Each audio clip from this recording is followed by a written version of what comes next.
Price God. கர்த்தருடைய பரிசுத்த நாமத்திற்கு ஸ்தோத்திரம் உண்டாவதாக. உங்கள் அனைவரையும் ஆண்டவரும் அருமை இரட்சகருமாய் இருக்கிற இயேசு கிறிஸ்துவின் ஈடு இணையற்ற நாமத்தினாலே நான் அன்போடு கூட வாழ்த்துகிறேன். என்னை அன்போடு கூட அழைத்து பயன்படுத்துகிற கணத்திற்குரிய பாஸ்டர் அவர்களுக்கும், அசிஸ்டன்ட் பாஸ்டர் அவர்களுக்கும், சர்ச் கமிட்டி மெம்பர்ஸ், சர்ச்சில் இருக்கிற ஒவ்வொரு மெம்பர்ஸ்க்கும் எனது தாழ்மையான ஸ்தோத்திரங்களை நான் தெரிவித்துக் கொள்கிறேன். இந்த புதிய வருஷத்தில் ஆண்டவராகிய இயேசு கிறிஸ்துவின் வருகை குறித்து தியானிக்கும்படியாக ஒரு நாளை நீங்கள் ஆயத்தப்படுத்தி அதற்காக இவ்வளவு விசேஷித்த ஏற்பாடுகளை செய்திருக்கிறதை குறித்து நான் மிகவும் மகிழ்ச்சி அடைகிறேன். வந்திருக்கிற ஒவ்வொருவரையும் கர்த்தர் ஆசீர்வதித்து மேன்மைப்படுத்துவாராக. நாம் சிந்திக்க போகிற காரியம் மிக ஆழமான, கருகலான, மிக நீண்ட ஒரு பகுதியாக இருக்கிறது. அதனால் அதில் இருக்கிற எல்லா காரியங்களையும் நாம் பொறுமையாக சிந்திக்க போனால் அதற்கு சமயம் அது போதாது. அது மிக நீளமான காரியங்கள், நித்தியத்திற்கு அடுத்த காரியங்களை நாம் சிந்திக்க வேண்டுமானால் நமக்கு அதிக காலங்கள் தேவைப்படும். அதனால் நமக்கு இருக்கிற இந்த சமயத்திற்குள்ளாக கர்த்தருடைய வார்த்தைகளை நாம் புரிந்து கொள்ளும் விதத்தில் அதை கொஞ்சம் சுருக்கி நாம் எவ்வளோ பெஸ்ட்டாக அதை நம்ம புரிந்து கொள்ள முடியுமோ அந்த காரியங்களை காண்பித்து கொடுப்பதற்கு பரிசுத்த ஆவியானவருக்குள்ளே நான் வாஞ்சிக்கிறேன். கர்த்தர் நமக்கு உதவி செய்வாராக. நம்முடைய ஆண்டவருடைய வருகையை நாம் எதிர்பார்த்து கொண்டிருக்கிறோம். ஏனென்று சொன்னால், நம்முடைய ஆண்டவர் இந்த உலகத்தில் இருக்கிற பொழுது அவர் நமக்கு கொடுத்து போன பிரதான ஒரு வாக்குத்தத்தம் என்னவென்று சொன்னால், யோவான் 14:1-2-3 ஆண்டவர் சொன்னார், உங்கள் இருதயம் கலங்காதிருப்பதாக, தேவனிடத்தில் விசுவாசமாயிருங்கள், என்னிடத்திலும் விசுவாசமாயிருங்கள் என்று சொல்லிவிட்டு ஆண்டவர் சொன்னார், என் பிதாவின் வீட்டில் அநேகம் வாசஸ்தலங்கள் உண்டு. அப்படி இல்லாதிருந்தால் நான் அதை உங்களுக்கு சொல்லியிருப்பேன்.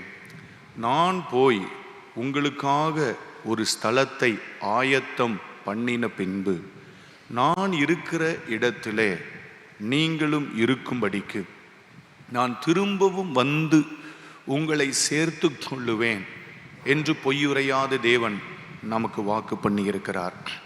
இயேசு இந்த உலகத்திற்கு வருவார் என்பது ஆண்டவருடைய வாக்குத்தத்தம். இயேசு இந்த உலகத்திற்கு திரும்ப வருவார் என்று தூதர்கள் சாட்சி கொடுத்தார்கள். கலிலேயராகிய மனுஷரே, உங்களுக்கு முன்பதாக இந்த இயேசுவானவர் எப்படி எடுத்து கொள்ளப்பட்டாரோ அப்படியே அவர் உங்களிடத்தில் திரும்ப வருவார் என்று தூதர்கள் சாட்சி கொடுத்தார்கள். இயேசு திரும்ப வருவார் என்று வேத வாக்கியங்கள் சாட்சி கொடுக்கிறது. இயேசு திரும்ப வருவார் என்று அப்போஸ்தலர்கள் சாட்சி கொடுக்கிறார்கள். இயேசு திரும்ப வருவார் என்று அநேகம் தீர்க்க தரிசனங்கள் காணப்படுகிறது. அந்த தீர்க்க தரிசனங்களின் நிறைவேறுதல்கள் நாம் வாழ்ந்து கொண்டிருக்கிற இந்த உலகத்தில் நடைபெறுவதை நாம் அறிந்து கொள்ள முடியும். அதனால இந்த அருமையான காலை வேளையிலே உங்களோடு கூட நாம் அந்த வார்த்தைகளை புரிந்து கொள்ளுவதற்காக சில தீர்க்க தரிசனங்கள், சில நிறைவேறுதல்கள், சில வேதாகமத்தின் ஆழமான சில பகுதிகள், இவைகளை எல்லாம் நான் பரிசுத்த ஆவியானவரின் துணையோடு கூட காண்பித்து கொடுக்க விரும்புகிறேன். பரிசுத்த ஆவியானவர் நமக்கு உதவி செய்வாராக. இந்த அருமையான நாளின் ஒரு தியானத்திற்காக நாம் எடுத்துக்கொண்ட வசனத்தை, வேத பகுதியை நாம் திரும்பவும் ஒரு முறை நாம் சபையாக சேர்ந்து வாசிக்கலாம். அப்போஸ்தலனாகிய பேதுரு எழுதின 2வது நிருபம், 2 பேதுரு 3வது அதிகாரம், அதனுடைய 9வது வாக்கியத்தை நாம் இன்றைக்கு இந்த தியானத்தின் திறவுகோல் வசனமாக, ஆதாரமாக நாம் வாசிக்கலாம். சேர்ந்து வாசிப்போமா? எல்லாரும் சேர்ந்து வாசிக்கலாம். பரிசுத்த வேதத்தில் 324வது பக்கத்தில் 2 பேதுரு 3வது அதிகாரம், அதனுடைய 9வது வசனம் வாசிப்போமா? தாமதிக்கிறார் என்று சிலர் எண்ணுகிறபடி கர்த்தர் தமது வாக்குத்தத்தத்தை குறித்து தாமதமாய் இராமல் ஒருவரும் கெட்டு போகாமல் எல்லாரும் மனம் திரும்ப வேண்டும் என்று விரும்பி நம் மேலே நீடிய பொறுமை உள்ளவராய் இருக்கிறார் என்று அப்போஸ்தலனாகிய பேதுரு எழுதுகிறார். 2025 வருடம் ஜனவரி மாதத்தில் நாம் இந்த வசனத்தை வாசிக்கிறோம்.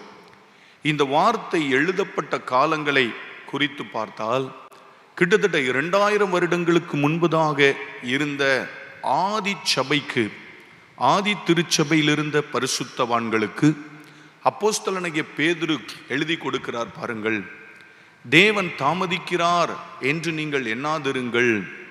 தேவன் ஏன் தாமதிக்கிறார் என்று சொன்னால், எல்லாரும் மனம் திரும்ப வேண்டும், ஒருவரும் கெட்டு போக கூடாது என்பதற்காக தேவன் தாமதிக்கிறார் என்று எழுதி கொடுத்தார். இந்த வசனம் 2000 வருடங்களுக்கு முன்பதாக இருந்த சபையில் இருக்கிற பரிசுத்தவான்களுக்கு எழுதி கொடுக்கப்பட்ட வார்த்தை 2000 வருடங்களுக்கு அப்புறம் இருக்கிற சபைக்கும் இன்றைக்கும் பேசுகிறதாக, இன்றைக்கும் ஜீவனுள்ள ஒரு உணர்வை நமக்கு வெளிப்படுத்துகிறதாக காணப்படுகிறது.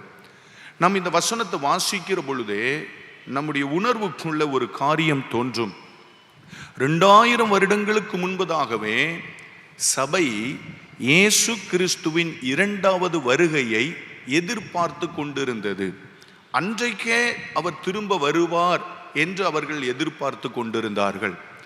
அப்படி அவர்கள் அன்றைக்கே எதிர்பார்த்த பொழுது ஏன் அவர்கள் அன்றைக்கு எதிர்பார்க்க வேண்டும் என்று நமக்கு முன்னாலே ஒரு கேள்வி வருகிறது. 2வது ஒரு கேள்வி, அன்றைக்கே எதிர்பார்க்கப்பட்ட இயேசுவின் வருகை இவ்வளவு காலம் தாமதிப்பதற்கான ரகசியம் என்ன? இப்படி இந்த வசனங்களை வாசிக்கிற பொழுது நமக்குள்ளே சில கருகலான கேள்விகள் தோன்றக்கூடும். ஆதி திருச்சபை அன்றுக்கு இயேசு வருகிறார் என்று அவர்கள் எதிர்பார்த்ததின் காரணம் என்ன என்று கேட்டால், புதிய ஏற்பாட்டின் சபையாகிய நாம் கடைசி காலத்தை குறித்ததான அறிவையும் வெளிச்சத்தையும் நாம் பரிசுத்த வேதத்தில் எழுதப்பட்டிருக்கிற தீர்க்க தரிசன புஸ்தகமான வெளிப்படுத்தின விசேஷம் மூலமாக நாம் மிக நன்றாக அறிந்து கொள்ள முடியும். அதில் ரொம்ப தெளிவாக கடைசி காலத்தில் என்ன சம்பவிக்கும் அப்படிங்கிற காரியங்கள் எழுதப்பட்டிருக்கிறது.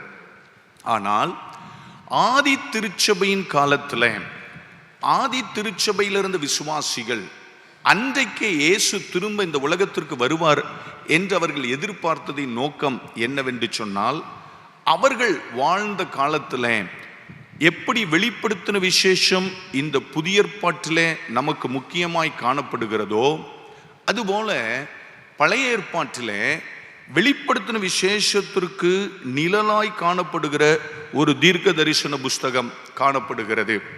அதனுடைய பெயர் தானியேல் தீர்க்க தரிசன புஸ்தகம்.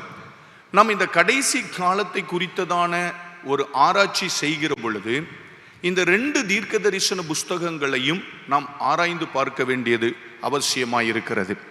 அதனால் இன்றைக்கு முதல் செஷன்ல நான் இந்த பழைய ஏற்பாட்டின் தீர்க்க தரிசன புஸ்தகமாகிய தானியேல் தீர்க்க தரிசன புஸ்தகத்திலிருந்து சில பகுதிகளையும், 2வது செஷன்ல புதிய ஏற்பாட்டிலே காணப்படுகிற அந்த நிஜமான பகுதிகளிலே சில பகுதிகளையும் நாம் சிந்தித்து பார்க்க பரிசுத்த ஆவியானவர் நமக்கு உதவி செய்வாராக. இந்த உலகத்தில் முதல் முறையாக ஒரு மனிதனுக்குள்ளே ராக்காலங்களில் அவனது சிந்தனைக்குள்ளே ஒரு எண்ணம் உண்டாயிற்று. இனிமேல் சம்பவிக்க போகிறவைகள் என்ன என்பதுதான் அந்த எண்ணம். கர்த்தருடைய பரிசுத்த நாமத்துக்கு ஸ்தோத்திரம் உண்டாவதாக. அந்த எண்ணம் உண்டானது யாருக்கு என்று சொன்னால், புறஜாதியான இஸ்ரவேல் கோத்திரத்தில் வந்தவன் அல்ல, புறஜாதியாய் வந்த ஒரு சாம்ராஜ்யபதிக்கு அந்த எண்ணங்கள் உண்டாயிற்று. நம்ம வேதத்தை திருப்பிக் கொள்ளலாம். நமக்கு சில கொஞ்சம் விஷுவலி அது எப்படி இருக்கும் அப்படிங்கிறத நம்ம சிந்திப்பதற்காக ஒரு சின்ன ப்ரெசன்டேஷன் ஒன்று டெவலப் பண்ணியிருக்கிறேன். அது சும்மா விஷுவலி, அதுக்காக நிறைய சப்போர்ட்ஸ், அந்த ஃபோட்டோகிராஃப்ஸ் எல்லாமே இன்டர்நெட்லேருந்து ட்ராப் பண்ணது தான். அப்படி தான் இருக்கணும்னு அவசியம் அல்ல, அதுதான் அப்படின்னு நான் சொல்ல விரும்பவில்லை. ஆனால் அந்த பேசப்படுகிற வார்த்தைகளை நாம் கிரகித்து கொள்ளுவதற்காக விஷுவலி நமக்கு ஒரு எஃபெக்ட் கிடைக்க வேண்டும் என்பதற்காக சில ஃபோட்டோகிராஃப்ஸ் இன்டர்நெட்லேருந்து எடுத்திருக்கிறேன். சில டிராயிங்ஸ் அது நானே வரைந்திருக்கிறேன். அதில் சில குறிப்புகளை நான் கொடுக்கவில்லை, அதற்கான இடம் இல்லாத பட்சத்தினாலே. அதனால் அந்த டிராயிங்ஸ் வருகிற பொழுது நான் உங்களுக்கு சில காரியங்களை முடிந்த வரைக்கும் விளக்கி காண்பிக்க வாஞ்சிக்கிறேன். கர்த்தர் நமக்கு உதவி செய்வாராக. நாம் நம்முடைய சிந்தைகளை தானியேல் தீர்க்க தரிசன புஸ்தகத்திற்கு நேராக நாம் திருப்பிக் கொள்ளலாம். தானியேல் தீர்க்க தரிசன புஸ்தகம் அதனுடைய 2வது அதிகாரத்திற்கு நேராக நம்முடைய சிந்தைகளை நாம் திருப்பிக் கொள்ளலாம். 2வது அதிகாரம். நம்ம இன்னைக்கு வாசிக்கிற வசனங்கள், ஒவ்வொரு வசனங்களையும் நம்ம முடிந்த வரைக்கும் சேர்ந்து வாசிக்கலாம். கர்த்தர் நமக்கு உதவி செய்வாராக. பழைய ஏற்பாட்டில் 1031வது பக்கம் தானியேல் தீர்க்க தரிசன புஸ்தகம் 2வது அதிகாரம் 29வது வசனத்தை நம்ம வாசிக்க போகிறோம். தானியேல் தீர்க்க தரிசன புஸ்தகம் 2வது அதிகாரம் 29வது வசனம். நம்ம எல்லாரும் சேர்ந்து வாசிக்கலாமா? வாசிப்போம். ராஜாவே, உம்முடைய படுக்கையின் மேல் நீர் படுத்திருக்கையில் இனிமேல் சம்பவிக்க போகிறது என்ன என்கிற நினைவுகள் உமக்கு எழும்பிற்று. அப்பொழுது மறை பொருட்களை வெளிப்படுத்துகிறவர் சம்பவிக்க போகிறதை உமக்கு தெரிவித்தார் என்று பரிசுத்த வேதம் நமக்கு சொல்லுகிறது. என்னை கேட்டுக்கொண்டிருக்கிற பிரியமான தேவனது பிள்ளைகளே, கடைசி காலங்களை குறித்ததான ஒரு எதிர்பார்ப்பு இப்பொழுது அல்ல. கிறிஸ்து பிறப்பதற்கு பல 100 வருடங்களுக்கு முன்பதாக ஆட்சி செய்த ஒரு பெரிய சாம்ராஜ்யத்தை ஆளுகை செய்த ஒரு சாம்ராஜ்யபதிக்குள்ளே உண்டாயிற்று. இந்த உலகத்தை வெற்றி கொண்டவன் தன்னுடைய இருதயத்துல, சிந்தையில அவன் தியானித்தான், இனிமேல் சம்பவிக்க போகிறது என்ன, இனிமேல் என்ன நடக்கும் என்று அவன் சிந்தித்துக் கொண்டிருந்த பொழுது பரிசுத்த வேதம் சொல்லுகிறது, அந்த ராக்காலத்திலே அவனுக்குள்ளே தரிசனங்கள், சொப்பனம் உண்டாயிற்று. பல தரிசனங்களும் ஒரு சொப்பனமும் உண்டாயிற்று என்று பரிசுத்த வேதம் நமக்கு சொல்லுகிறது. நம்ம இயேசுவின் வருகையை சிந்தித்துக் கொண்டிருக்கிற பொழுது இந்த தானியேல் தீர்க்க தரிசன புஸ்தகம் it plays a very vital role. ரொம்ப முக்கியமான ஒரு காரியத்தை நம்ம புரிந்து கொள்ளுவதற்காகத்தான் இந்த தானியேல் தீர்க்க தரிசன புஸ்தகத்தை சிந்தித்துக் கொண்டிருக்கிறோம். கடைசி காலங்கள் சம்பவிக்க போகிறதை ஆண்டவர் அந்த ராஜாவுக்கு வெளிப்படுத்தி காண்பித்தார். அந்த வெளிப்பாட்டை குறித்து நாம் மிக நன்றாக அறிந்திருக்கிறோம்.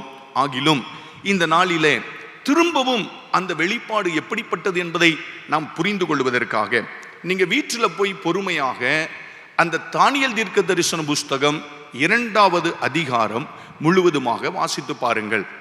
அந்த 2வது அதிகாரத்துல ஆண்டவர் அந்த ராஜாவுக்கு காண்பித்து கொடுத்த ஒரு தரிசனம், இதை போல அவன் ஒரு சிலையை கண்டான் அப்படின்னு சொல்லி பரிசுத்த வேதம் நமக்கு சொல்லுகிறது. ஒரு பெரிய சிலையை ஆண்டவர் காண்பித்தார். அந்த சிலையின் தலை எப்படிப்பட்டதா இருந்தது என்று சொன்னால், பொன்னான தலை, பொன்னான மகிமையான தலை. அதற்கு அப்புறமாக அந்த சிலையினுடைய புயங்கள் எப்படிப்பட்டதா இருந்தது என்று சொன்னால், வெள்ளியினாலே இருந்தது. அதற்கு கீழே இருக்கிற இடுப்பு பகுதிகளும் தொடை பகுதிகளும் வெண்கலத்தினால் இருந்ததாகவும், அதற்கு கீழே காணப்படுகிற கால் பகுதி இரும்பினால் இருந்ததாகவும், அந்த கால் பகுதியில் இருக்கிற விரல்கள் இரும்பும் களிமண்ணுமாக காணப்பட்டதாகவும் அந்த ராஜா தனது சொப்பனத்திலே கண்டான். இந்த சொப்பனத்தை காண்பித்தவர் யார்? மறை பொருட்களை வெளிப்படுத்துகிறவர் அந்த சொப்பனத்தை ராஜாவுக்கு காண்பித்து கொடுத்தார். ஆனால் அந்த சொப்பனத்தின் அர்த்தம் அவருக்கு தெரியவில்லை. அந்த பைபிள் சொல்லுகிறது, அவன் அந்த சிலையை பார்த்து கொண்டிருக்கிற பொழுதே, உச்சம் தலையிலிருந்து உள்ளம் கால் வரைக்கும் அந்த சிலையின் வெளிப்பாட்டை அவன் பார்த்து கொண்டிருக்கிற பொழுது, கைகளால் பெயர்க்கப்படாத ஒரு கல் உருண்டு வந்தது. கைகளால் பெயர்க்கப்படாத, எந்த மனிதனாலும் அது முயற்சித்து தள்ளப்படாமல் அதுவாகவே இந்த உலகத்திலே உருண்டு வந்தது. அது உருண்டு வந்து இந்த பிரமாண்டமான சிலையை உடைத்து நொறுக்கி போட்டு, பொன்னான தலையை நொறுக்கி போட்டு, புயங்களை நொறுக்கி போட்டு, இடுப்பை நொறுக்கி போட்டு, அதன் மொத்தத்தையும் நொறுக்கி போட்டு விட்டு அந்த கல் இந்த பூமியை நிரப்பிற்று. அப்படி ஒரு தரிசனத்தை ஆண்டவர் அந்த ராஜாவுக்கு காண்பித்து கொடுத்தார்.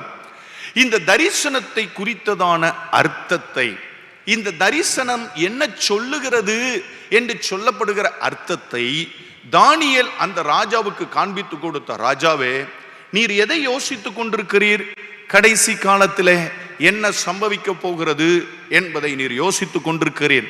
அதனால ஆண்டவர் உமக்கு வெளிப்படுத்தி காண்பித்த தரிசனம் என்னவென்று சொன்னால், 4 முக்கியமான சாம்ராஜ்யங்கள் இந்த பூமியிலே எழும்பும்.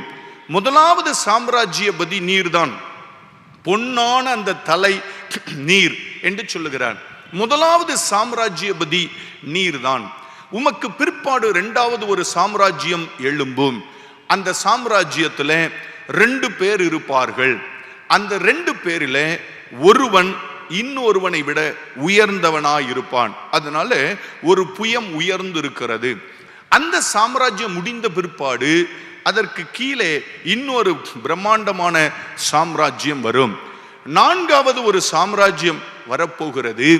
அந்த சாம்ராஜ்யம் இரும்பை போல கொடூரமானது.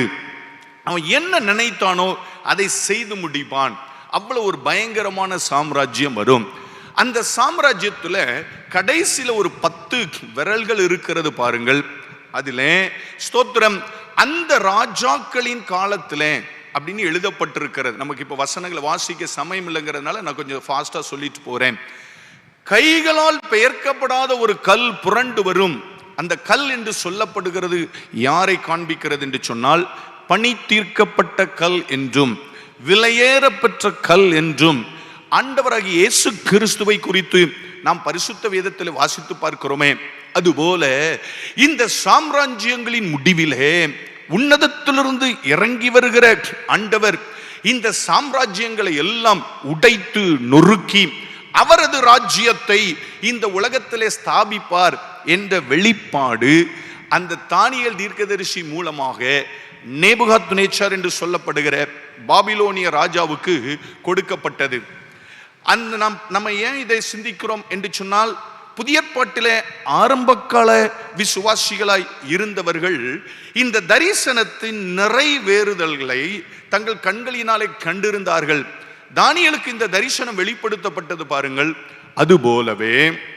அதுபோலவே இந்த உலகத்துல 4 சாம்ராஜ்யங்கள் உண்டாயிற்று. சரித்திரம் சொல்லுகிறது, கிமு 605 539 வரைக்கும் பாபிலோனிய சாம்ராஜ்யம் இந்த உலகத்துல இருந்தது. பரிசுத்த வேதம் அந்த பாபிலோனிய சாம்ராஜ்யத்தில் இருந்த 2 ராஜாக்களை நமக்கு காண்பித்து கொடுக்கிறது. ஒருவனது பெயர் நேபுகாத்நேச்சார், இன்னொருத்தனுடைய பெயர் பெல்சாத்சார் அப்படின்னு சொல்லி பரிசுத்த வேதம் காண்பித்து கொடுக்கிறது. சரித்திரம் சொல்லுகிறது, பாபிலோன் சாம்ராஜ்யத்தை 62வது வயதிலே தரியு என்று சொல்லப்படுகிற மேதிய ராஜா பிடித்து கொண்டான். கிமு 539 கிமு 331 வரைக்கும் அந்த மேதிய பெர்சிய சாம்ராஜ்யங்கள் அந்த இடத்துல உண்டாயிற்று. பைபிள் சொல்லப்படுகிற டாரியஸ், தரியு, பைபிள் சொல்லப்படுகிற கோரேஸ், பைபிள் சொல்லுகிற அர்த்தசஸ்டா, இவர்கள் எல்லாருமே எந்த ராஜ்யத்தை சேர்ந்தவர்கள் என்றால் மேதிய பெர்சிய சாம்ராஜ்யத்தை சார்ந்தவர்கள்.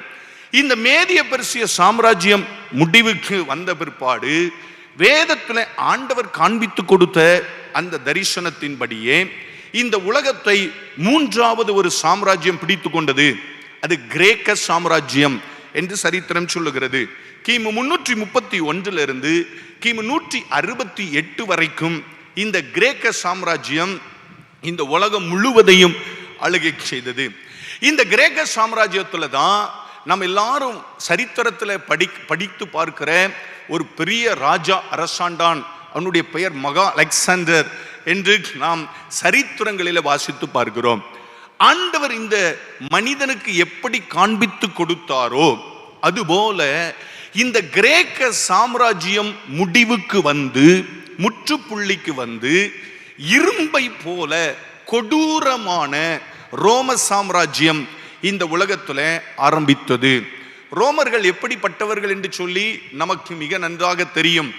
மனிதர்களை மனிதர்களோடு கூட போரிட வைத்து மனிதன் இரத்தம் சிந்தி மரிக்கிறதை பார்த்து சந்தோஷப்பட்ட சாம்ராஜ்யம். மனிதர்களை கொலை செய்வதற்காக கடூரமான காட்டு மிருகங்களை ஏவிவிட்டு அந்த காட்டு மிருகங்கள் மனிதனை அடித்து கொலை செய்கிறதை பார்த்து கைதட்டி மகிழ்ந்த சாம்ராஜ்யம் இந்த ரோமர்களின் சாம்ராஜ்யம்.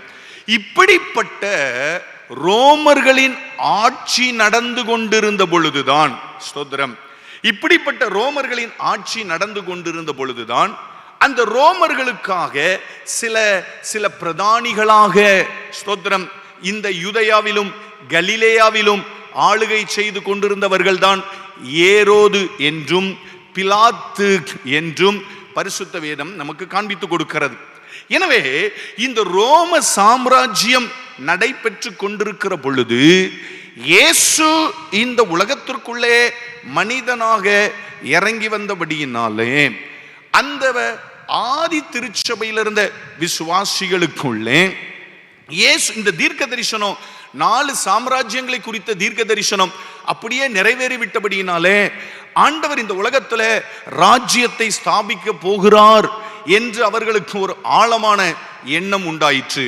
எனவே தான் அப்போஸ்தலர் 1வது அதிகாரத்துல இயேசு பரத்திற்கு எடுத்துக்கொள்ளப்படும் போது அந்த ஜனங்கள் இயேசுவின் இடத்துல வந்து கேட்டார்கள், ஆண்டவரே, ராஜ்யத்தை இக்காலத்திலா இஸ்ரவேலுக்கு நீர் கொடுப்பீர் என்று கேட்டார்கள். ஏன்னா அவங்க அவ்வளவு காலம் சமீபமாய் இருக்கிறதாக அவர்கள் இந்த தரிசனங்களின் வாயிலாக அவர்கள் புரிந்து கொண்டார்கள். சரி, இப்போ நாம இந்த தீர்க்க தரிசனத்தை சிந்தித்து பார்க்கிற பொழுது நமக்கு 2 கேள்விகள் எழும்ப வேண்டும்.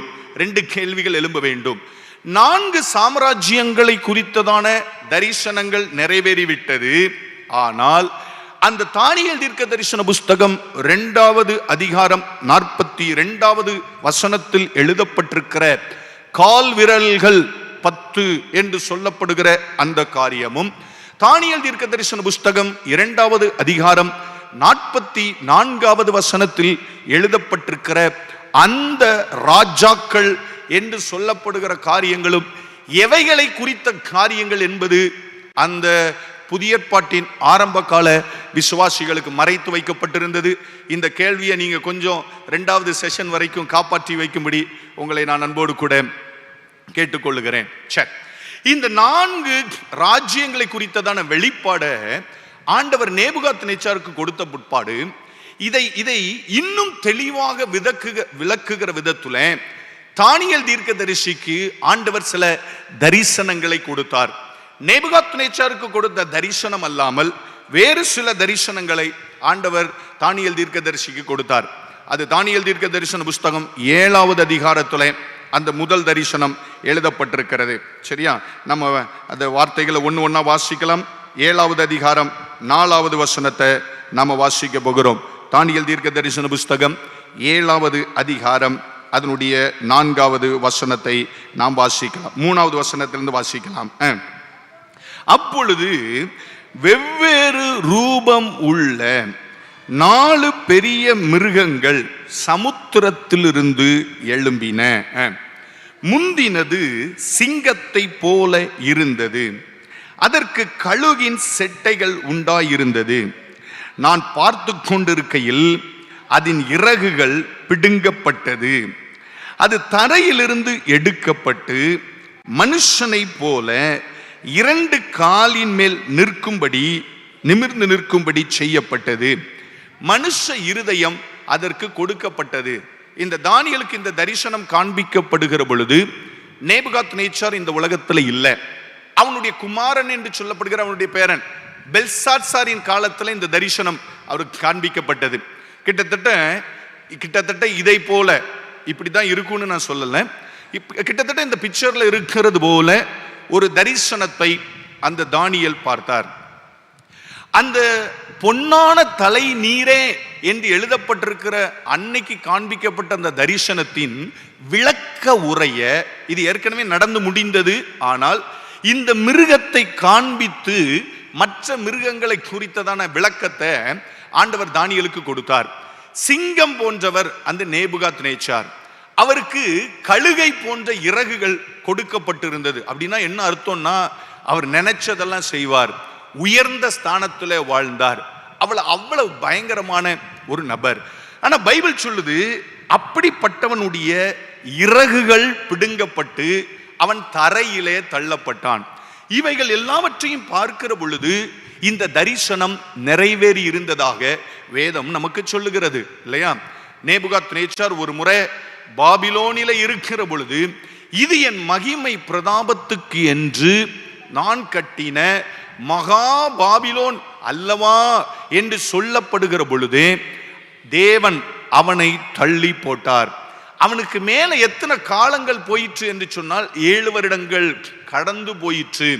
அவன் தள்ளி போடப்பட்ட பிற்பாடு தன்னுடைய ராஜ மேன்மையை இழந்து போய் ஒரு சாதாரண மனிதனை போல, புத்தி சுவாதீனம் இல்லாதவனாக, மிருகங்களை போல அவன் வாழ்ந்தான் என்று பரிசுத்த வேதம் நமக்கு காண்பித்து கொடுக்கிறது. அதனால நம்ம அதை ரொம்ப அதிகமாக வியாக்கியானம் பண்ணுவதற்கு அவசியம் இல்லை, நமக்கு அதற்கு சமயமும் இல்லை.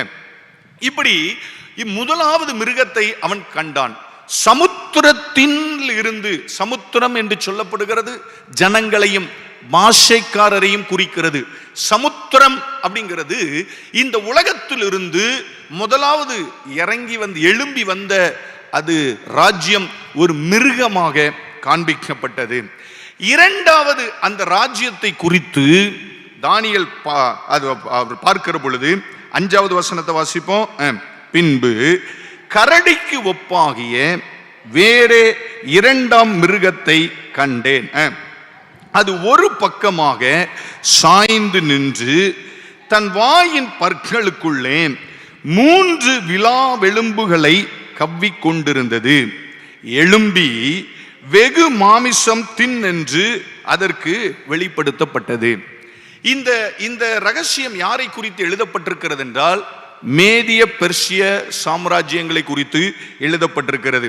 அது ஒரு பக்கமாய் சாய்ந்து நின்று, நேபுகாத்நேச்சார் பார்த்த சிலையில ஒரு தோல் உயர்ந்திருந்தது போல இந்த கரடிக்கு ஒரு பக்கமாக அது ஒரு தோல் உயர்ந்திருந்தது, ஒரு பக்கம் சாய்ந்திருந்தது. இப்ப பைபிள் சொல்லுது பாருங்க, வெகு மாமிசம் தின்னு அப்படின்னு சொல்லி அதற்கு சொல்லப்பட்டது. அதுபோல இந்த 4 சாம்ராஜ்யங்களிலும் அதிக வருடங்கள் ஆளுகை செய்தது மேதிய பெர்சிய சாம்ராஜ்யங்கள். சரியா? சரி. அதுக்கு அப்புறமாக தானியேல் தீர்க்க தரிசன புஸ்தகம் 7வது அதிகாரம் 6வது வசனத்துல 3வது சாம்ராஜ்யத்தை குறித்து ஒரு வெளிப்பாடை தானியேலுக்கு ஆண்டவர் கொடுத்தார். எடுத்து வாசிக்கலாமா? சிவிங்கியை போல இருக்கிற வேறொரு மிருகத்தை கண்டேன். அதன் முதுகின் மேலே பட்சியின் செட்டைகள் 4 இருந்தது. அந்த மிருகத்துக்கு 4 தலைகளும் உண்டாயிருந்தது. அதற்கு ஆளுகை அளிக்கப்பட்டது அப்படின்னு சொல்லி எழுதப்பட்டிருக்கிறது. நாம அந்த 2வது அதிகாரத்தில் காணப்படுகிற தரிசனத்தை பார்க்கிற பொழுது, வெண்கலமான ராஜ்யம் என்று எழுதப்பட்ட அந்த கிரேக்க ராஜ்யத்தை குறித்து தானியேலுக்கு காண்பித்து கொடுக்கிற பொழுது ஆண்டவர் காண்பித்து கொடுத்தார். இந்த ராஜ்யத்துல 4 செட்டைகள் இருக்கும். அப்படின்னா என்ன அர்த்தம்னா, இந்த ராஜ்யம் 4 பங்குகளாக பகுக்கப்படும் அப்படின்னு சொல்லி ஒரு வெளிப்பாட்டை ஆண்டவர் 2வது அதிகாரத்தை கொஞ்சம் அமன் பண்ணி அந்த தானியேலுக்கு காண்பித்து கொடுத்தார்.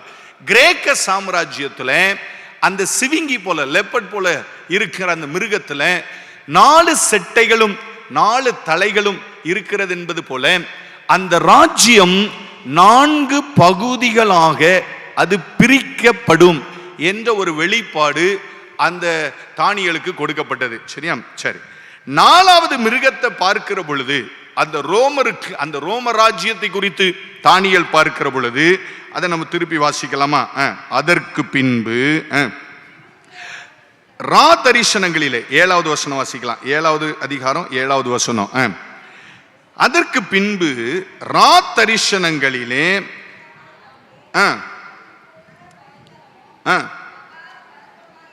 மகா பயங்கரமுமாய் இருந்தது, பலத்ததுமாய் இருந்தது. அதற்கு பெரிய இருப்பு பற்கள் இருந்தது. அது நொறுக்கி பட்சித்து மீதியானதை தன் கால்களால் மிதித்து போட்டது. அது தனக்கு முன் இருந்த எல்லா மிருகங்களை பார்க்கிலும் வேற்று உருவமாய் இருந்தது. அதற்கு 10 கொம்புகள் இருந்தது. அடுத்த வசனத்தை சேர்ந்து வாசிக்கலாம். அந்த கொம்புகளை நான் கவனித்து இருக்கையில் இதோ அவைகளுக்கு இடையிலே வேறு ஒரு சின்ன கொம்பு எழும்பிற்று. அதற்கு முன்பாக முந்தின கொம்புகளில் 3 பிடுங்கப்பட்டது. இதோ அந்த கொம்பிலே மனுஷ கண்களுக்கு ஒப்பான கண்களும் பெருமையானவைகளை பேசும் வாயும் இருந்ததாக ஒரு வித்தியாசமான ஒரு மிருகத்தை ஆண்டவர் இந்த தானியேலுக்கு காண்பித்து கொடுத்தார். நேபுகாத்நேச்சாருக்கு காண்பித்து கொடுக்கிற பொழுது அது வெறுமனே இரும்பினாலே செய்யப்பட்ட கால்களை மாத்திரம் காண்பித்து கொடுத்தவர். அந்த இரும்பாகிய ராஜ்யம், ரோம ராஜ்யம் எப்படி இருக்கும் என்ற அதிகபட்ச வெளிப்பாட்டை ஆண்டவர் இந்த தானியேலுக்கு காண்பித்து கொடுத்தார். நல்லா கவனிச்சு பாருங்க. அந்த ராஜ்யத்தை குறித்து அவர் சொல்லும் போது அவரால் அதுக்கு ஒரு ஷேப்பே கொடுக்க முடியல. இப்படிதான் இருக்கும்னு சொல்ல முடியல. என்டையர்லி டிஃபரண்ட், பயங்கரமானது, மிகவும் பலத்தது. அப்படிப்பட்ட ராஜ்யத்தை அவர் பார்த்து கொண்டிருக்கிற பொழுது அந்த ராஜ்யத்தில், அந்த மிருகத்தில் ஒரு வித்தியாசமான காரியம் இருந்தது. 10 கொம்புகள் இருந்தது. நம்ம 2வது அதிகாரத்தில் வாசிச்சு பார்த்தோம் அல்லவா, 10 கால் விரல்கள் இருந்தது அப்படின்னு வாசித்தோம் அல்லவா. 2வது அதிகாரத்தில் வாசித்து பார்த்தோம் அல்லவா, அந்த ராஜாக்கள் அப்படின்னு வாசித்து பார்த்தோம் அல்லவா. இங்க ரோம சாம்ராஜ்யத்தை குறித்து எழுதும் போது அதற்கு 10 கொம்புகள் இருந்தது. இந்த 10 கொம்புகளுக்கு இடையில ஒரு சின்ன கொம்பு முளைத்தது அப்படின்னு பரிசுத்த வேதம் நமக்கு சொல்லுகிறது. சரியா? சரி, இப்போ இந்த தரிசனத்தை நாம சிந்திக்கிற பொழுது நம்முடைய சிந்தையில 2 கேள்விகள் வர வேண்டும். ஒன்று, யார் அந்த 10 கொம்புகள்? நம்ம பொதுவாக பைபிள் ஸ்டடீஸை நம்ம படிக்கிற பொழுது ரோம சாம்ராஜ்யத்தில் ஒரு 10 சக்கரவர்த்திகள் பயங்கரமாக இந்த உலகத்தை கொடுமைப்படுத்தினாங்க அப்படின்னு சொல்லி நம்ம படிக்கிறது உண்டு. கர்த்தருடைய பரிசுத்த நாமத்துக்கு ஸ்தோத்திரம் உண்டாகட்டும். ஆனால் நம்ம தீர்க்க தரிசனங்களை சிந்தித்துக் கொண்டிருக்கிறோம் இல்லையா? நம்ம இந்த 7வது அதிகாரத்தில் பார்த்த இந்த 10 கொம்புகள் என்ன, இந்த ஒரு சின்ன கொம்பு என்ன, 2வது அதிகாரத்தில் பார்த்தோம் இந்த 10 கால் விரல்கள் என்ன, அந்த ராஜாக்கள் என்ன, 7வது அதிகாரத்தில் பார்க்க போகிறோம் இந்த 10 கொம்புகள் என்ன, அந்த சின்ன கொம்பு என்ன. இந்த சின்ன கொம்பு இருக்க அதனுடைய வேலை என்னன்னு சொல்லி ஆண்டவர் எழுதி வச்சிருக்கிறார் பாருங்க. தீர்க்க தரிசனங்கள் எழுதப்பட்டிருக்கிறது. 7வது அதிகாரம் 24, 25வது வசனம். 7வது அதிகாரம் 24, 25வது வசனம். 1041வது பக்கத்தில் வாசிக்கலாமா? அந்த 10 கொம்புகள் என்னவென்றால், அந்த ராஜ்யத்திலே எழும்பும் 10 ராஜாக்களாம். அவர்களுக்கு பின்பு வேறொருவன் எழும்புவான்.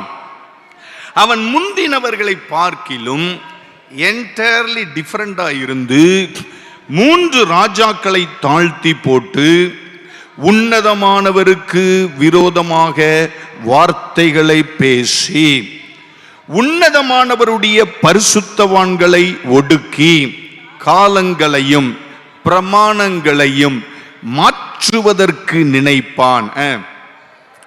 அவர்கள் ஒரு காலமும், இந்த ஒரு காலம் அப்படிங்கிறது 1 வருஷம், அப்படி புரிந்து கொள்ளுங்க.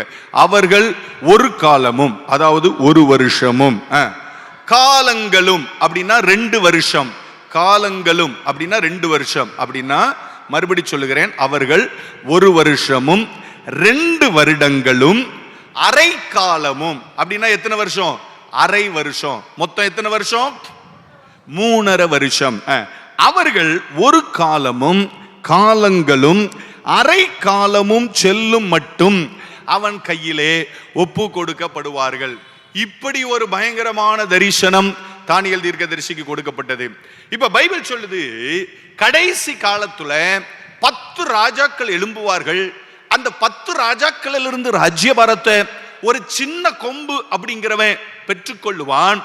அவன் 3.5 வருட காலம் ஜனங்களை அவன் கொடுமைப்படுத்துவான். 3.5 வருட காலம் அவன் ஜனங்களை கொடுமைப்படுத்துவான். விசேஷித்த விதமாக இஸ்ரவேல் ஜனங்களை அவன் கொடுமைப்படுத்துவான். அப்படிங்கிற தரிசனம் காண்பித்து கொடுக்கப்பட்டது.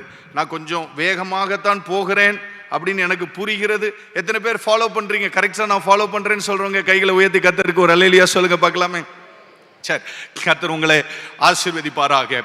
இப்படி 2வது அதிகாரத்தில் காண்பிக்கப்பட்ட தரிசனத்தின் அமெண்ட்மெண்ட் இல்லைன்னா இன்னும் பெட்டர் கிளாரிட்டி 7வது அதிகாரத்தில் காண்பிக்கப்பட்டது. 7வது அதிகாரத்தில் காண்பிக்கப்பட்டதின் தரிசனத்தின் பெட்டர் கிளாரிட்டி, நம்முடைய ஆண்டவர் எவ்வளவு ஒரு அற்புதமானவர் அப்படிங்கிறத நம்ம உணர்ந்து கொள்ளும்படியாக இந்த தரிசனத்தின் பெட்டர் கிளாரிட்டி எங்க காண்பிக்கப்பட்டது என்றால் 8வது அதிகாரத்தில் ஆண்டவர் காண்பித்து கொடுத்தார். தானியேல் தீர்க்க தரிசன புஸ்தகத்தில் 8வது அதிகாரத்தை நம்ம திருப்பிக் கொள்வோம். அதனுடைய 1வது வசனத்தில் இருந்து நம்ம ஒரு சில வசனங்களை 3வது வசனம் வரைக்கும் நாம வாசிக்கலாம். 1041வது பக்கம் 1வது வசனத்திலிருந்து 3வது வசனம் வரைக்கும் உள்ள வார்த்தைகளை நாம வாசிக்கலாம். வாசிப்போமா? தானியேலாகி எனக்கு முதலில் காண்பிக்கப்பட்ட தரிசனத்துக்கு பின்பு ராஜாவாகிய பெல்சாத்சார் ராஜ்யபாரம் பண்ணின 3வது வருஷத்திலே வேறொரு தரிசனம் எனக்கு காண்பிக்கப்பட்டது. தரிசனத்திலே நான் கண்டது என்னவென்றால், நான் பார்க்கையிலே 7ஆம் தேசத்தில் உள்ள சூசான் அரண்மனையிலே இருந்தேன். அங்கே நான் ஊலாய் என்னும் ஆற்றங்கரையில் இருந்ததாக தரிசனத்தில் கண்டேன். நான் என் கண்களை ஏறெடுத்து பார்த்தேன். இதோ 2 கொம்புகள் உள்ள ஒரு ஆட்டுக்கடா ஆற்றிற்கு முன்பாக நின்றது. அதன் 2 கொம்புகளும் உயர்ந்தவைகளாய் இருந்தது. ஆகிலும் அவைகளில் ஒன்று மற்றதை பார்க்கிலும் உயர்ந்திருந்தது. உயர்ந்த கொம்பு பிந்தி முளைத்தெழும்பிற்று. நீங்க பொறுமையா வீட்டில் போய் 2வது அதிகாரம் 7வது அதிகாரம் 8வது அதிகாரம் 3 வாசிக்கணும். சரியா? இந்த 8வது அதிகாரத்துல 2 சாம்ராஜ்யங்களை பறித்த வெளிப்பாட்டை இன்னும் பெட்டர் கிளாரிட்டிக்காக ஆண்டவர் கொடுத்தார். எந்த சாம்ராஜ்யங்களை பற்றிய வெளிப்பாடு அப்படின்னா, மேதிய பெர்சிய சாம்ராஜ்யத்தையும் கிரேக்க சாம்ராஜ்யத்தையும் பத்தின ஒரு எக்ஸ்பிளனேஷன், இன்னும் ஒரு பெட்டர் கிளாரிட்டியை ஆண்டவர் கொடுத்தார். அதுல அவர் 2 காரியத்தை கண்டாரு. ஒன்னு ஆட்டுக்கடா, இன்னொன்னு வெள்ளாட்டுக்கடா. நல்ல கவனிங்க. இந்த ஆட்டுக்கடாவை தானியேல் பார்த்தபோது இந்த ஆட்டுக்கடாவுக்கு 2 கொம்புகள் இருந்தது. அதுல ஒரு கொம்பு உயர்ந்திருந்தது. இப்ப மறுபடியும் எல்லாத்தையும் கனெக்ட் பண்ணி பாருங்க. 2வது அதிகாரத்துல ஒரு தோல் உயர்ந்திருந்தது. 7வது அதிகாரத்துல கரடி ஒரு பக்கமாய் சாய்ந்திருந்தது, அப்படின்னா ஒரு பக்கம் உயர்ந்திருந்தது. 8வது அதிகாரத்துல ஒரு கொம்பு உயர்ந்திருந்தது. பின்னாலே முளைத்த ராஜா உயர்ந்தவனாய் மாறிவிட்டான் அப்படின்னு சொல்லி பார்க்கிறோம். அது போல மேதிய பெர்சிய சாம்ராஜ்யத்துல மேதியர்களை விட பெர்சியர்கள் பலத்திருந்தார்கள் அப்படின்னு சரித்திரம் நமக்கு சொல்லுகிறது. பெர்சியாவில் இருக்கிற ஒரு முக்கியமான ராஜாவை தான் நம்ம பைபிள்ல ரொம்ப ஸ்லாகிச்சு பேசுவோம். அவனுடைய பெயர் கோரேஸ் அப்படின்னு சொல்லப்படுகிற ஒரு ராஜா. தரியு அப்படிங்கிறவன் மேதியனாகிய தரியு. அவனுக்கு பின்னால வந்தவர் தான் கோரேஸ்னு சொல்லப்படுகிற ஒரு பெர்சியாவின் ராஜா. மேதியர்களை விட பெர்சியர்கள் பலத்திருந்தார்கள். அதை அந்த 8வது அதிகாரம் 3வது வசனம் கிளாரிட்டிக்காக சொல்லுது. இப்ப பாருங்க, கிரேக்க சாம்ராஜ்யத்தை குறித்த அந்த பெட்டர் கிளாரிட்டியை ஆண்டவர் எப்படி காண்பித்து கொடுத்தாருன்னு பாருங்க. 8வது அதிகாரம் 5வது வசனம். நம்ம பைபிளை அப்படியே பிரிச்சு வாசிக்கலாம், திறந்து வாசிக்கலாம். 8வது அதிகாரம் 5வது வசனம் 1042வது பக்கத்துல வாசிக்கலாமா? நான் அதை கவனித்துக் கொண்டிருக்கையிலே இதோ மேற்கே இருந்து ஒரு வெள்ளாட்டுக்கடா நிலத்திலே கால் பாவாமல் தேசத்தின் மீது எங்கும் சென்றது. அந்த வெள்ளாட்டுக்கடாவின் கண்களுக்கு நடுவே விசேஷித்த ஒரே ஒரு கொம்பு இருந்தது. அப்படின்னு பரிசுத்த வேதம் சொல்லுகிறது. இப்படி இதே போல கிட்டத்தட்ட இந்த போல ஒரு பிக்சர், இதே போல அவர் ஒரு தரிசனத்தை பார்த்தார். இந்த வெள்ளாட்டு கடை எதை காண்பிக்கிறது அப்படின்னா கிரேக்க சாம்ராஜ்யத்தை காண்பிக்கிறது. இந்த கிரேக்க சாம்ராஜ்யத்துல அந்த ஒரு கொம்புன்னு எழுதப்படுகிறது யார் அப்படின்னா, சரித்திரத்தின் நிறைவேறுதல்களில நாம் அறிந்திருக்கிறோமே, இந்த மகா அலெக்சாண்டர்னு சொல்லப்படுகிற பெரிய கிரேக்க சாம்ராஜ்யபதி. அந்த ஒரே ஒரு மனிதன் மூலமாக இந்த உலகத்தையே அவன் கொள்ளை கொண்டான். நம்ம பைபிள்ல நம்ம வாசிக்கிற வார்த்தைகள் சரித்திரத்தில் நம்ம பள்ளிக்கூடத்தில் படிச்சிருக்கிறோம் இல்லையா? மகா அலெக்சாண்டர் எங்க வரைக்கும் வந்தாராம்? இந்தியா வரைக்கும் வந்தார் அப்படின்னு சொல்லி நம்ம வாசிக்கிறோம் இல்லையா? வாசிக்கிறோமா இல்லையா? புத்தகத்தில் படிக்கிறோமா இல்லையா? இது எல்லாம் புத்தகத்தில் எழுதப்படுவதற்கு முன்பதாக, நிறைவேறுவதற்கு முன்பதாக இவைகள் எல்லாம் இப்படி நடக்கும் என்று எழுதி வைத்தவர் நாம் ஆராதிக்கிற கர்த்தர். அதற்காக கைகளை உயர்த்தி கர்த்தருக்கு ஒரு அல்லேலூயா சொல்லுங்க பார்க்கலாமே. அல்லேலூயா. மறைபொருட்களை வெளிப்படுத்துகிறவர் தானியேலுக்கு வெளிப்படுத்தி கொடுத்தார். எப்பா, அந்த வெள்ளாட்டு கடவுள ஒரே ஒரு கொம்பு தான் இருக்கும். 2 கொம்பு உள்ள மேதிய பெர்சிய சாம்ராஜ்யத்தை அது தூள் தூளாய் மாற்றி போட்டு அந்த ஆட்டுக்கடவை ஜெயித்து தன்னுடைய ராஜ்யத்தை ஸ்தாபிக்கும். அதோடு அவர் விடல. 7வது அதிகாரத்துல அந்த கிரேக்க சாம்ராஜ்யத்துக்கு 4 செட்டைகள் இருக்கும்னு சொன்னார் இல்லையா? அதுபோல அதை பெட்டரா எக்ஸ்பிளைன் பண்றார் பாருங்க. 8வது அதிகாரம் 8வது வசனத்தை வாசிக்கலாம். 8வது அதிகாரம் 8வது வசனத்தை வாசிக்கலாம். அப்பொழுது வெள்ளாட்டுக்கடா மிகுதியும் வல்லமை கொண்டது, அது பலம் கொண்டு இருக்கையிலே அந்த பெரிய கொம்பு முறிந்து போயிற்று. அதற்கு பதிலாக ஆகாயத்தின் 4 திசைகளுக்கும் எதிராக விசேஷித்த 4 கொம்புகள் முளைத்து எழும்பின. 9வது வசனம், அவைகளில் ஒன்றிலிருந்து சின்னதான ஒரு கொம்பு புறப்பட்டு தெற்குக்கும் கிழக்குக்கும் எதிராகவும் சிங்காரமான தேசத்துக்கு நேராகவும் மிகவும் பெரிதாயிற்று அப்படின்னு ஆண்டவர் சொன்னார். இப்ப பாருங்க, இந்த தரிசனத்தின் நிறைவேறுதல்களை ஆண்டவர் காண்பித்து கொடுக்கும் போது சொன்னாரு, அந்த ஒரு கொம்பு இருக்கிற வெள்ளாட்டு கடாவுல அந்த கொம்பு முறியும், அதற்கு பிற்பாடு 4 கொம்புகள் முளைக்கும். அப்படி சொன்னது போலவே அந்த பெரிய கொம்பு எப்போ முறியும் அப்படின்னா, அது பலம் கொண்டிருக்கையில அது முறிந்து போகும். அது போலவே கிரேக்க சாம்ராஜ்யத்தை இந்த உலகத்தில் நிறைவேற்றின நிறுவின மகா அலெக்சாண்டர் சாம்ராஜ்யபதியா இருக்கும் போதே அவன் மரித்து போனான். அப்படி சரித்திரம் சொல்லுகிறது. அவன் மரித்து போன உடனே அவனுடைய ராஜ்யம் ஆண்டவர் காண்பித்து கொடுத்தபடியே 4 பகுதிகளாக பிரிக்கப்பட்டது. 7வது அதிகாரத்தில் 4 செட்டைகள் எழுதப்பட்டிருக்கிறது. 8வது அதிகாரத்தில் 4 கொம்புகள் எழுதப்பட்டிருக்கிறது. அதுபோல அந்த அவனுடைய ராஜ்யத்தில் இருந்த 4 முக்கியமான தளபதிகள் அந்த ராஜ்யத்தை பிரித்து எடுத்து கொண்டார்கள். இதெல்லாம் சரித்திரம். இதை நமக்கு நல்லா தெரியும், பள்ளிக்கூடத்தில் படிச்சுட்டு வந்திருப்போம். சரித்திரம். அந்த 4 தளபதிகள் யார் அப்படின்னா, முதலாவது உள்ளவன் தாலமி அப்படின்னு சொல்லி நம்ம வாசிக்கிறோம் இல்லையா? தாலமி.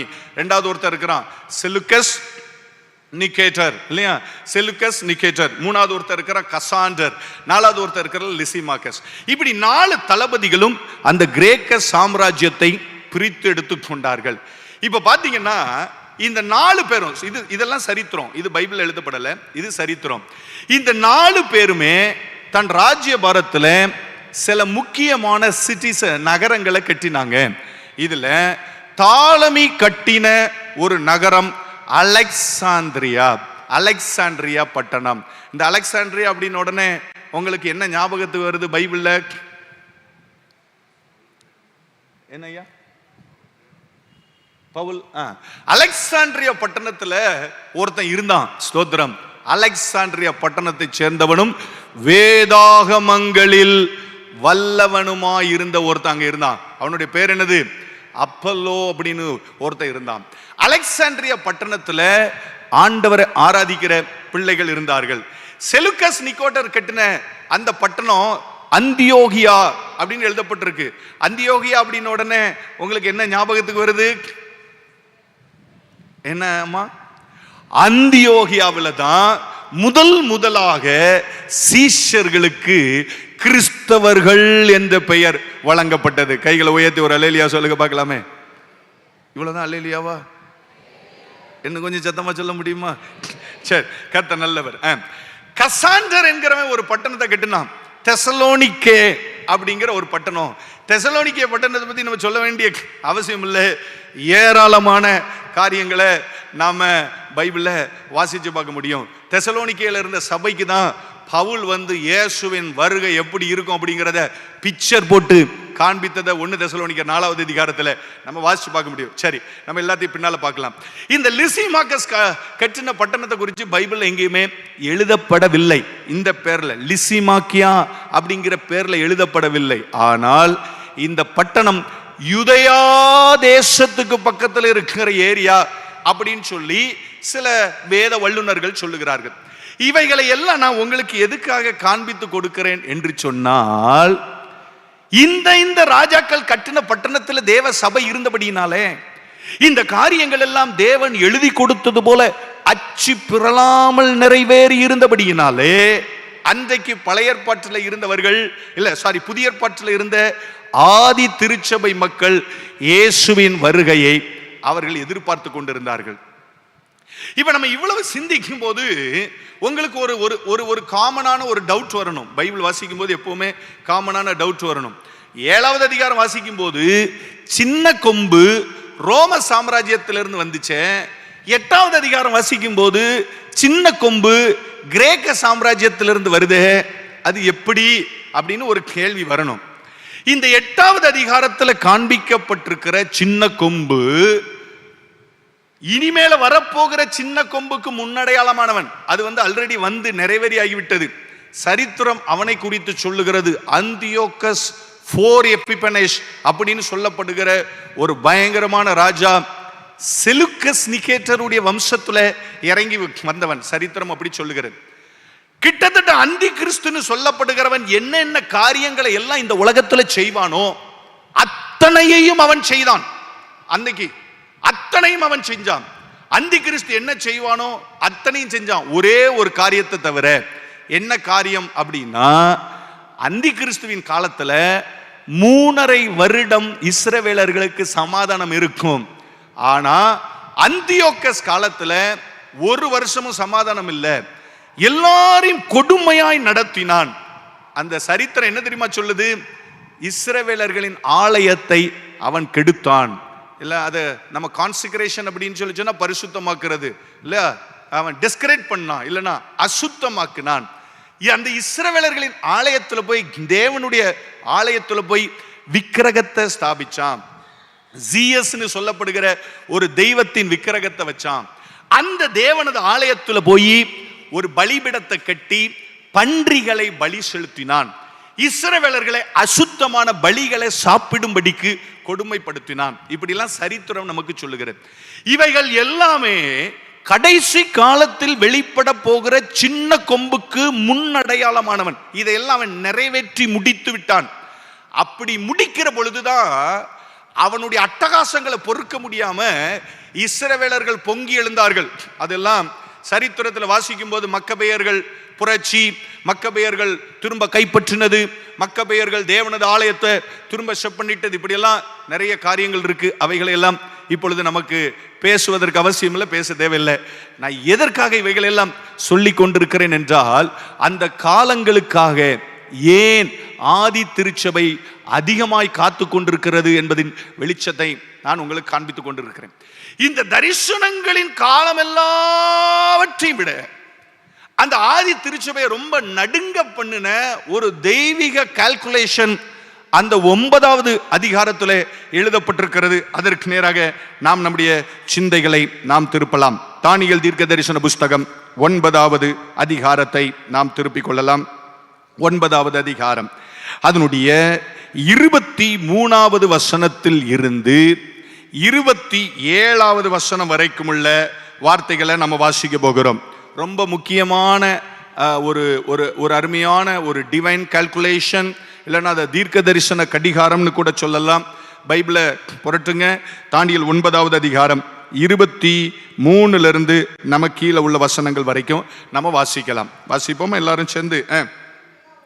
நீ மிகவும் பிரியமானவன், ஆதலால் நீ வேண்டிக் கொள்ள தொடங்கின போதே கட்டளை வெளிப்பட்டது. நான் அதை அறிவிக்க வந்தேன். இப்போதும் சொல்லுகிற வார்த்தையை நீ கவனித்து கேட்டு தரிசனத்தை அறிந்து கொள். நல்ல அந்த வார்த்தையை நல்ல கவனமா வாசிங்க. ஒவ்வொருத்தரும் வாசிக்கணும். வாசிப்போமா? மீறுதலை தவிர்க்கிறதற்கும், பாவங்களை தொலைக்கிறதற்கும், அக்கிரமத்தை நிவிர்த்தி பண்ணுகிறதற்கும், நித்திய நீதியை வருவிக்கிறதற்கும், தரிசனத்தையும் தீர்க்க தரிசனத்தையும் முத்திரிக்கிறதற்கும், மகா பரிசுத்தம் உள்ளவரை அபிஷேகம் பண்ணுகிறதற்கும், உன் ஜனத்தின் மேலும் உன் பரிசுத்த நகரத்தின் மேலும் 70 வாரங்கள் செல்லும்படி குறிக்கப்பட்டிருக்கிறது. இப்போதும் நீ அறிந்து உணர்ந்து கொள்ள வேண்டியது என்னவென்றால், எருசலேமை திரும்ப எடுப்பித்து கட்டுகிறதற்கான கட்டளை வெளிப்படுவது முதல் பிரபுவாகிய மேசியா வருமட்டும் 7 வாரமும் 62 வாரமும் செல்லும். அவைகளில் வீடுகளும் அலங்கங்களும் மறுபடியும் கட்டப்படும். ஆனாலும் இடுக்கமான காலங்களில் இப்படி ஆகும். அந்த 62 வாரங்களுக்கு பின்பு மேசியா சங்கரிக்கப்படுவார். ஆனாலும் தமக்காக அல்ல, நகரத்தையும் பரிசுத்த ஸ்தலத்தையும் வரப்போகிற பிரபுவின் ஜனங்கள் அழித்து போடுவார்கள். அதன் முடிவு ஜலப்பிரவாகம் போல இருக்கும். முடிவு பரியந்தமும் யுத்தமும் நாசமும் உண்டாக நியமிக்கப்பட்டது. அவர், இது இந்த அவர்ங்கிறது ஆண்டவராகிய மேசியாவை அல்ல, வரப்போகிற பிரபுவை. சரியா? அவர் 1 வாரம் அளவும் அநேகருக்கு உடன்படிக்கையை உறுதிப்படுத்தி அந்த வாரம் பாதி சென்றபோது பலியையும் காணிக்கையையும் ஒளிய பண்ணுவார். அருவருப்பான செட்டைகளோடே பாழாக்குகிறவன் வந்து இறங்குவான். நிர்ணயிக்கப்பட்டிருக்கிற நிர்மூலம் பாழாக்குகிறவனுக்கு மேலே தீரும் மட்டும் சொரியும் என்று சொன்னான். மை டியர் சர்ச், நான் கொஞ்சம் ரொம்பவே ஸ்பீடாக தான் போகிறேன். இல்லைன்னா இதெல்லாம் பொறுமையாக நம்ம சிந்திக்கணும். ரொம்ப ஸ்பீடாக போகிறேன். இன்னும் ஒரு 10 நிமிஷத்துக்குள்ளே இந்த தீர்க்க தரிசன கடிகாரத்தை நம்ம சிந்திப்பதற்கு ஆவியானவர் நமக்கு உதவி செய்வாராக. 3 அதிகாரங்களிலே நம்ம தரிசனங்களை பார்த்தோம். தரிசனங்களின் நிறைவேறுதல்களை நம்ம சரித்திரத்திலிருந்து பார்த்தோம் இல்லையா? ஆண்டவர் இந்த தானியேலுக்கு ஒரு கால கணக்கை கொடுத்தார். நல்லா கவனிக்கணும். தானியேல் எரேமியா புஸ்தகத்தை படிக்கிறார். எருசலேமின் பால் கடிப்புகள் எப்பொழுது தீரும் அப்படின்னு படிக்கும்போது எரேமியா தீர்க்க தரிசன புஸ்தகத்தில் எழுதப்பட்டிருக்கிறது, எருசலேமின் பால் கடிப்புகள் நிறைவேறி தீருவதற்கு 70 வாரங்கள் ஆகும் அப்படின்னு எழுதப்பட்டிருக்கிறது. இது என்ன 70 வாரம் அப்படின்னு சொல்லி தானியேல் அப்படியே யோசித்துட்டு இருக்கும்போது பரலோகத்திலிருந்து ஆண்டவர் தூதனை அனுப்பி தானியேலுக்கு விளக்கி கொடுக்கிறார். இந்த 70 வாரத்தை ஆண்டவர் எப்படி பிரிக்கிறார் அப்படின்னா 3 பகுதிகளாக பிரிக்கிறார். எத்தனை பகுதிகளாக பிரிக்கிறார் சொல்லுங்க? எத்தனை பகுதிகளாக பிரிக்கிறார்? 3 பகுதிகளாக பிரிக்கிறார். முதல் பகுதி 7 வாரம், 2வது பகுதி 62 வாரம், 3வது பகுதி 1 வாரம். மறுபடி சொல்கிறேன், முதல் பகுதி 7 வாரம், 2வது பகுதி 62 வாரம், 3வது பகுதி 1 வாரம். அந்த கடைசி 1 வாரத்தை பைபிள் 2 விதமா பிரிக்குது. முதல் அரை வாரம், 2வது அரை வாரம். முதல் அரை வாரம் சமாதானம் நிறைந்த வாரம், 2வது அரை வாரம் சமாதானம் அற்ற வாரம். அப்படி பைபிள் பிரிக்குது. நான் உங்களுக்கு சொல்லுகிற வார்த்தைகளை நீங்கள் நன்றாக புரிந்து கொள்ளுகிறீர்கள் என்று கர்த்தருக்குள்ளே நான் விசுவாசிக்கிறேன். எத்தனை பேர் புரிந்து கொள்றீங்க? கைகளை உயர்த்தி ஆண்டவருக்கு ஒரு அல்லேலூயா சொல்லுங்க பார்க்கலாமே. கண்ணை கட்டி காட்டில் விட்டது போல இருக்கு. அப்படி யாராவது ஃபீல் பண்றீங்களா? இல்லையா? என்னையா ஒரு மாதிரி ஒரு வித்தியாசமா இருக்கு, அப்படி ஏதாவது ஃபீல் பண்றீங்களா? ரொம்ப வேகா இருக்கோ? இல்ல வேகா இருக்கோ? ரொம்ப சிம்பிளிஃபை பண்ணி தான் ஆண்டவருடைய வார்த்தைகளை புரிந்து கொள்ளுகிற விதத்துல நான் விளக்கி காண்பிக்கிறேன். கர்த்தர் நமக்கு உதவி செய்வாராக. இப்ப பாருங்க, ஆண்டவர் சொன்னார், எப்பா கடைசி காலங்கள் 70 வாரங்களில் முடிவில் நடக்கும். அது 6 வாரம், 62 வாரம், அதுக்கப்புறம் 1 வாரம். அந்த 1 வாரம் பாதி பாதியா மாறும். முதல் பாதி, 2வது பாதி. 1 வாரம் அப்படிங்கிறதுக்கு 7 வருடங்கள் என்று கணக்கெடுக்க வேண்டும். 1 வாரம்னா எத்தனை வருடங்கள் கணக்கெடுக்கணும் சொல்லுங்க பார்க்கலாம். எத்தனை வருடங்கள் கணக்கெடுக்கணும்? சத்தமா சொல்லுங்க, எத்தனை வருடங்கள் கணக்கெடுக்கணும்? 7 அப்படிங்கிற வருடங்கள் கணக்கெடுக்கணும். இப்ப கடைசியில 1 வாரம் அப்படிங்கிறது 7 வருஷம். அரை வாரம்னா 3.5 வருஷம், 3.5 வருஷம். அப்படி பைபிள் பிரிக்குது. சரி, இப்ப முன்னால வாங்க. முதல் 7 வாரம் அப்படின்னா மொத்தம் எத்தனை வருஷம்? 7 7 49 வருடங்கள். சரியா? 62 வாரம் அப்படின்னா எத்தனை வருஷம்? 483 வருடங்கள். அப்படிதானே? 62ங்கிறது குறையாவும் மொத்தம் 69ங்கிறது. 69 கணக்கு போட்டோம்னா 483 வருஷம். சரியா? சரி, வீட்டில் போய் பொறுமையா உட்காந்து கணக்கு போடுங்க. கையில கால்குலேட்டர் வேற இல்லை பாருங்க. இப்போ சோதரம். சரி இருக்கட்டு. இப்போ நல்லா கவனிங்க. ஆண்டவர் தானியேலுக்கு சொன்னார், எப்பா இது எப்ப ஸ்டார்ட் ஆகும் அப்படின்னா எருசலேம் திரும்ப எடுப்பித்து கட்டப்படுவதற்கான கட்டளை வெளிப்படும் போது இது ஸ்டார்ட் ஆகும் அப்படி சொன்னார். இந்த கட்டளை எப்பொழுது வெளிப்பட்டது? நெகேமியாவின் புஸ்தகம் 2வது அதிகாரத்துல இந்த கட்டளை வெளிப்பட்டது. அப்படிதானே? அர்த்தசஷ்ட ராஜாவின் 20வது வருஷம் நிசான் மாதத்திலே நான் ராஜாவுக்கு முன்பாக நிற்கிற பொழுது ராஜா என்ன பார்த்து கேட்டார், ஏன்பா உன் முகம் இவ்வளவு துக்கமா இருக்கிறது அப்படின்னு கேட்கிற பொழுது நான் சொன்னேன், என்னுடைய ஆலயம் அங்கு இடிந்து கிடக்கிற பொழுது நான் எப்படி சந்தோஷமா இருக்க முடியும் என்று சொன்ன பொழுது அந்த ராஜா தனது 20வது வருஷத்தின் நிசான் மாதத்திலே அந்த தேவனது ஆலயத்தை போய் எடுப்பித்து கட்டுங்கள் என்ற கட்டளை கொடுத்து அனுப்பியதாக பரிசுத்த வேதம் நமக்கு காண்பித்து கொடுக்கிறது.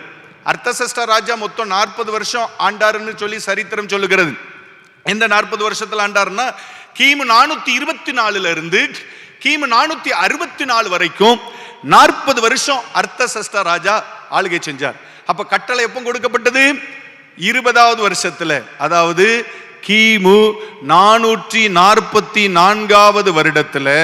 அல்லேலூயா, அல்லேலூயா, பிரைஸ் காட். இது ரொம்ப டிஃபரெண்டா பைபிள் ஸ்டடி போல இருக்கு இல்லையா? சரி, கட்டளை எப்போ எப்போ அந்த கிளாக் ஸ்டார்ட் ஆயிருக்கு? கிமு 444வது வருஷம் நிஷான் மாதத்துல. தேதி சொல்லப்படல, அதனால இந்த தேதி தான் அந்த தேதி தான் நம்மளால சொல்ல முடியாது. நிஷான் மாதத்துல அந்த கட்டளை கொடுக்கப்பட்டது, தேவனது ஆலயத்தை எடுப்பித்து கட்டுங்கள்.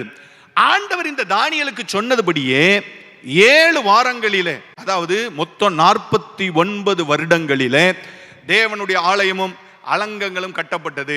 இவங்க வந்தாங்க, அலங்கத்தை கட்டினாங்க. பாத்தீங்கன்னா இடையில பிரச்சனை வந்துடும், பாதியில போட்டுருவாங்க. சன்பல்லாத்து தொபியாத்து பிரச்சனை இருந்துச்சு, எக்கச்சக்க ட்ரபிள். அவ்வளவு போராட்டங்கள் எல்லாம் முடிஞ்சு எக்ஸாக்டா எல்லா வேலையும் முடிகிற பொழுது, எல்லா அலங்கமும் முடிஞ்சு தேவனுடைய ஆலயத்தின் வேலைகள் எல்லாம் முடிஞ்சு, ஆகாய தீர்க்கதரிசியில எல்லாரும் சொன்னாங்களே, முந்தின ஆலயத்தை கண்டவர்கள் இந்த ஆலயத்தின் மகிமையை பார்த்தபோது சத்தமிட்டு அழுதார்கள் அப்படிலாம் எழுதப்பட்டிருக்கிறது அல்லவா? ஏன்னா இஸ்ரவேலர்கள் ஆலயத்தை உயிர் மூச்சாக கருதினார்கள். ஏன்னா ஆண்டவர் அந்த ஆலயத்தை குறித்து சொல்லியிருந்தார், என் நாமம் விளங்குகிற இந்த ஆலயம் அப்படின்னு சொல்லியிருந்தார். என் நாமம் விளங்குகிற இந்த ஆலயத்திலே அப்படின்னு சொன்னபடினால அவங்களுக்கு எல்லாமே அந்த டெம்பிள் ஆஃப் காட் அப்படிலாம் எழுதப்பட்டிருக்கிற வார்த்தைகள். சரி, 49 வருஷத்துல அந்த ஏரியாலாம் முடிஞ்சிச்சு. இப்ப அந்த கிளாக்ல 2வது சொல்லுது, அடுத்த 62 வாரம். நம்ம முதல்ல இருந்து ஆரம்பிச்சிடலாம். 7 + 62 69 வாரம். கிமு 444வது வருடம் நிசான் மாதத்துல ஏதோ ஒரு தேதியில இருந்து 69 வாரங்கள், அதாவது 483 வருடங்கள் கழித்து மேசியா சங்கரிக்கப்படுவார் அப்படின்னு தானியேல் தீர்க்கதரிசன புஸ்தகத்தில் ஆண்டவர் எழுதி கொடுத்தார். ஆனாலும் தமக்காக அல்ல, மேசியா மரிப்பது தனக்காக அல்ல, ஜனங்களுக்காக மேசியா சங்கரிக்கப்படுவார். நாம இன்றைக்கு பயன்படுத்துகிற கேலண்டர் சூரியனை பேஸ் பண்ணி இருக்கிற கேலண்டர். இந்த கேலண்டருக்கு பேரு கிரிகோரியன் கேலண்டர் அப்படின்னு சொல்றோம். இந்த கேலண்டருக்கு தான் 365 நாட்கள் அப்படின்னு சொல்லி நம்ம சொல்லுகிற காலங்கள். ஆனால் அன்றைக்கு அவர்கள் பயன்படுத்தின கேலண்டர் லூனார் கேலண்டர்.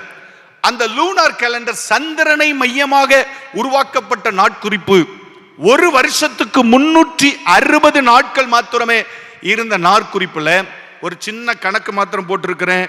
483 வருஷம் அப்படிங்கிறது 1,73,880 நாட்கள் கழித்து மேசியா சங்கரிக்கப்படுவார் என்று ஆண்டவருடைய வார்த்தை வெளிப்படுத்தப்பட்டது. நீங்க இன்னைக்கு இருக்கிற இந்த கிரிகோரியன் கேலண்டர் படி 365 நாட்களை நீங்க டிவைட் பண்ணிட்டு வருஷத்தெல்லாம் வீட்டில் போய் கூட்டி பாருங்க. அது எங்க முடியுது அப்படின்னா, கிமு 444 தொடங்கின கேலண்டர் கிபி 33வது வருடத்துல நிசான் மாதத்துல ஏதோ ஒரு நாளில் நம்முடைய ஆண்டவர் இந்த உலகத்தின் பாவங்களுக்காக மேசியாவாக இரத்தம் சிந்தி மரித்தார். கைகளை உயர்த்தி ஒரு அல்லேலூயா சொல்லுங்க பார்க்கலாமே. அல்லேலூயா. பாஸ்டர் ஐயா இன்னைக்கு பிரசங்கத்துல பேசிக்கிட்டு இருக்கும்போது சொன்னாங்க, இவர்கள் பரிசுத்தமாவதற்காக நான் என்னை நானே பரிசுத்தமாக்கி கொண்டேன் அப்படின்னு யோவான் 17வது அதிகாரத்துல இருந்து பேச. உங்களுக்கு எப்படி தெரியும்னு கேக்குறீங்களா? வரும்போது கேட்டுட்டே வந்தேன். கர்த்தருக்கு ஸ்தோத்திரம். என்னை நானே பரிசுத்தமாக்கி கொண்டேன் அப்படின்னு எழுதப்பட்டிருக்கிற வார்த்தையின்படி தமக்காக அல்ல, இந்த உலகத்தின் பாவத்திற்காக அவர் குறிக்கப்பட்டிருக்கிற தீர்க்க தரிசனங்கள் நிறைவேறும்படிக்கு இயேசு இந்த உலகத்திலே மேசியாவாக சங்கரிக்கப்பட்டார். அவரை யாரும் கொலை செய்யவில்லை. நல்ல மேய்ப்பன் ஆடுகளுக்காக தன் ஜீவனை கொடுக்கிறான் என்று சொன்ன ஆண்டவர், நான் என் ஜீவனை கொடுக்கவும் அதை திரும்ப எடுத்துக்கொள்ளவும் எனக்கு அதிகாரம் உண்டு என்று எழுதப்பட்டிருக்கிற வார்த்தையின்படியே சரியாக அந்த 69 வாரங்கள் நிறைவேறுகிற பொழுது இயேசு தீர்க்க தரிசனத்தின் நிறைவேறுதலாக இந்த உலகத்திலே ஜீவன் விட்டார். இவ்வளவு காரியங்கள் அது நிறைவேறிவிட்டபடியினால, அவ்வளவு நிறைவேறிவிட்டபடியினால இந்த 1வது வாரம் கடைசியில் இருக்கிற 7 வாரம் உடனே ஆரம்பிக்கணும்ல, உடனே தொடங்கணும்ல. 69 வாரம் எக்ஸாக்டா முடிஞ்சு போச்சு. 7வது வாரம் தான் பயங்கரமான வாரம். அந்த 7வது வாரத்துல ஒருவன் வரப்போகிறான். சின்ன கொம்பு என்று அழைக்கப்படுகிறவன் ஒருவன் வரப்போகிறான். வரப்போகிற பிரபு என்று அழைக்கப்படுகிற ஒருவன் வரப்போகிறான். சமாதானத்தின் தூதுவனாக தன்னை காண்பிக்கிற ஒருத்தன் வரப்போகிறான். 3.5 வருட காலம், முதல் அரை காலங்கள் ஸ்தோத்திரம், தன்னை பரிசுத்தவனாக இல்லைன்னா சமாதான தூதுவனாக காண்பிக்கிறவன் 2வது 3.5 வருஷத்தை கொடுமைப்படுத்துகிறவன் வரணும். முதல் 3.5 வருஷத்துல பலியை ஆரம்பிக்கிறவன் வரணும். 2வது 3.5 வருஷத்துல பலியை நிறுத்துகிறவன் வரணும்.